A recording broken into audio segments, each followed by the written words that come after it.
Le titre de cet atelier porte sur l'identité numérique et je dois vous dire que c'est un sujet tout à fait d'actualité. La Banque mondiale va sortir une étude sur l'identité numérique en Afrique d'ici quelques mois. Le World ID Congress nous dit qu'on est en plein boom dans ce domaine. Alors on attend la diapositive. Encore hier, il y avait le European Institute of Security Studies qui travaillait sur ces questions d'identité numérique avec les problèmes d'usurpation. Bref, au niveau mondial, tous les acteurs travaillent sur l'identité numérique. Vous avez ici, sur cette diapositive, l'identité numérique indienne. C'est sur papier. Ils sont en train d'en déployer 1,2 milliard. C'est des choses importantes. Le Nigeria, nous verrons, beaucoup de pays sont en train de déployer l'identité numérique. Alors, qu'est-ce que c'est? L'identité numérique, c'est un système qui commence en disant on doit relier finalement une personne elle-même, donc, ou alors un organisme, ou alors un objet, avec des éléments d'ordre numérique, avec normalement des chiffres. Et donc ça commence par tout un travail où il faut vérifier que la personne est bien elle-même. Dans des pays africains où il n'y a pas d'adresse, où tout le monde a le même nom, où le nom qu'on utilise n'est pas toujours le vrai, c'est des choses qui ne sont pas évidentes. Et puis derrière, il y a tout un cycle qui permet de donner aux gens une identité de façon certaine. Et on verra qu'il y a plein d'applications. Alors, pourquoi? Donc, le discours officiel, le président de la Banque mondiale dit « L'identité numérique, c'est la killer application de la lutte contre la pauvreté ». Il a dit ça il y a quelque temps. Et donc, on est en plein dans un domaine où, derrière, il donne des exemples. Donc, en Inde, paraît-il, ils ont découvert que dans les aides sociales, il y avait 40% qui étaient détournés. Donc l'identité numérique permet de voir qu'une personne touche 3 fois la même aide sociale, ce qui n'était pas visible avant. En Estonie, tous les citoyens ont une carte à puce. Avec leur identité, ils font tout, ça leur sert de passe Navigo, ça leur sert de tout. En Tanzanie, donc actuellement, l'attribution des subventions se fait avec des identités numériques sur téléphone mobile. Donc 5 millions sont déployés. Au Nigeria, ils viennent de faire des audits biométriques sur les gens qui touchaient effectivement des retraites de l'État. Et là aussi, ils ont vu qu'il y avait 40% de personnes qui touchaient 2 retraites. Donc ça a permis de diminuer. Et puis, alors là, je ne sais pas quelle est l'identité numérique, mais je pense par exemple au Kenya, les Bridge Academies, ils sont en train de mettre en place de la formation avec les professeurs, c'est des gens de la rue qui ont un niveau un peu plus élevé que les élèves et qui ont une tablette PC avec tous les cours. Et donc, bien évidemment, il y a 18 000 profs. Ils font de la formation au niveau primaire avec à peu près 1 € par semaine. Et donc, c'est pas cher, mais il faut vérifier que là aussi, c'est bien la bonne personne qui travaille. Ça, c'est ce qui est dit. Ce qui n'est pas dit, c'est que l'identité numérique, c'est un outil essentiel pour la police et pour le gouvernement pour surveiller les gens. Donc, on a dans chaque pays, moi je travaille à la fois avec les ministères de l'Intérieur, je pense à l'Égypte, je pense à un certain nombre de pays, la Jordanie, où en fait c'est un outil essentiel pour la police typiquement, pour l'armée, pour la surveillance. Et donc ça c'est un aspect, je pense, qui incite beaucoup les pays à développer l'identité numérique. Et puis il y a un risque non négligeable qu'il y ait une violation, que ces fichiers arrivent dans les mains de la cybercriminalité. Alors, à quoi ça ressemble l'identité numérique? Ça peut ressembler à beaucoup de choses. Donc, je vous ai montré la carte indienne. On a souvent des cartes à puce, donc celles qu'on connaît ici, avec contact, mais ça peut être des cartes sans contact qui sont en train de se faire. Là, toutes les cartes bleues françaises sont en train de passer sans contact maintenant. Ça peut être des petites puces RFID, c'est ce qu'on a mis à l'intérieur des passeports. Ça peut être la carte SIM. Donc, typiquement, il y a l'identité numérique de la personne qui est liée à un téléphone portable. Ça peut être un avatar quand on circule sur Second Life ou sur des sites Internet. Et puis, ça peut être, sans qu'on le sache, des cookies. J'en parlerai tout à l'heure. Et puis, tout simplement, une adresse électronique. Bref, il y a beaucoup de manières de pouvoir donc matérialiser l'identité numérique.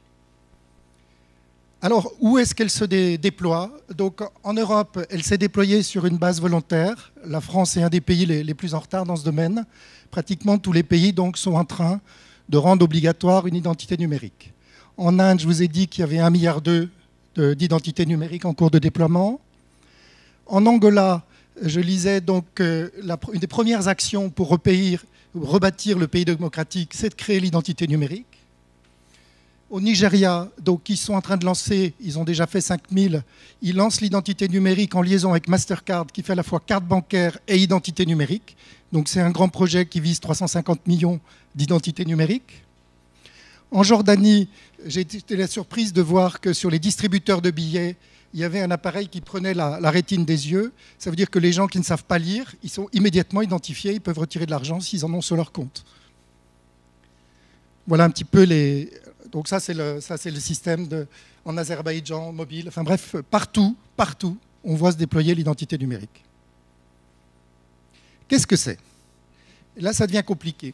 Parce que ça peut être le nom et l'adresse, mais ça peut être l'identité professionnelle, ça peut être la carte de santé, on a chez nous la carte vitale, ça peut être des éléments, donc ça peut être le téléphone, ça peut être les numéros de téléphone, ça peut être des agendas.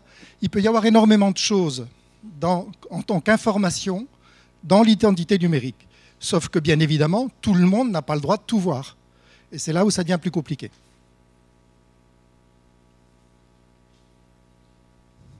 Alors, les applications, typiquement, aujourd'hui, quand on va à l'aéroport, si on passe son passeport, il est capable de lire. Il y a des machines qui sont capables de reconnaître qu'on est bien là, donc on peut éviter les queues, on a du contrôle automatique. Je vous ai parlé des distributeurs de billets.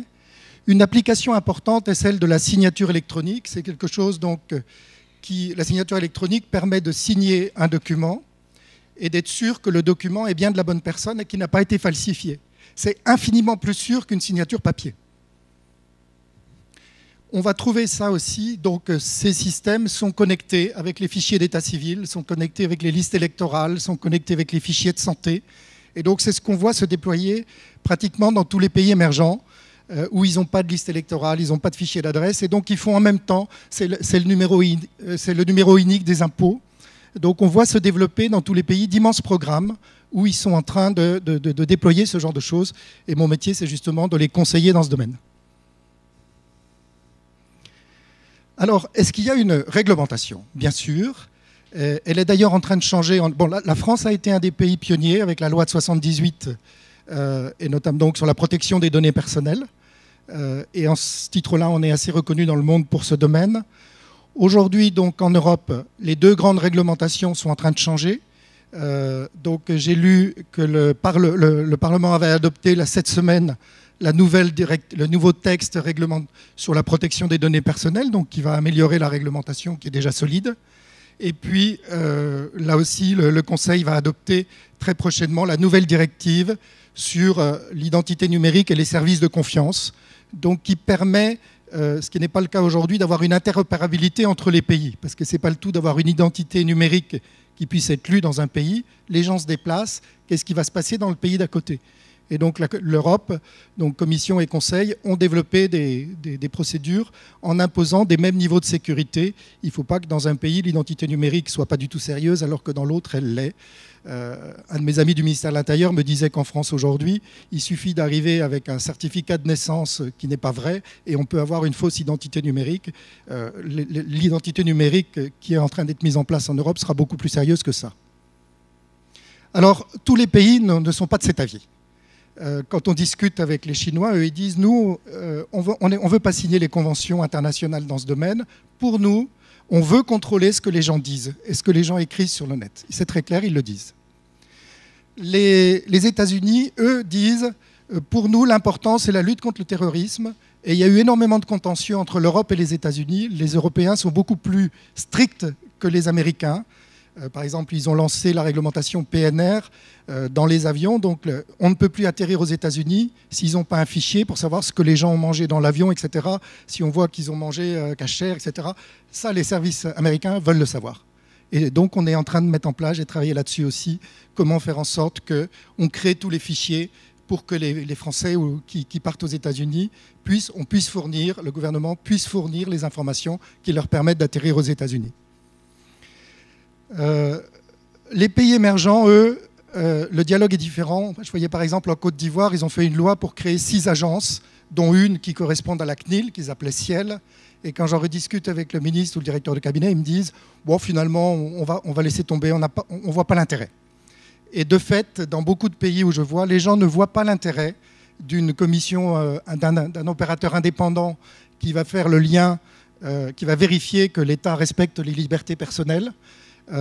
Et donc, on voit que ça ne marche pas. Récemment, j'ai vu qu'au Sénat américain, une des députées s'est plainte parce que la NSA est venue rentrer dans les systèmes d'information du Sénat et ont transformé et subtilisé des documents des sénateurs.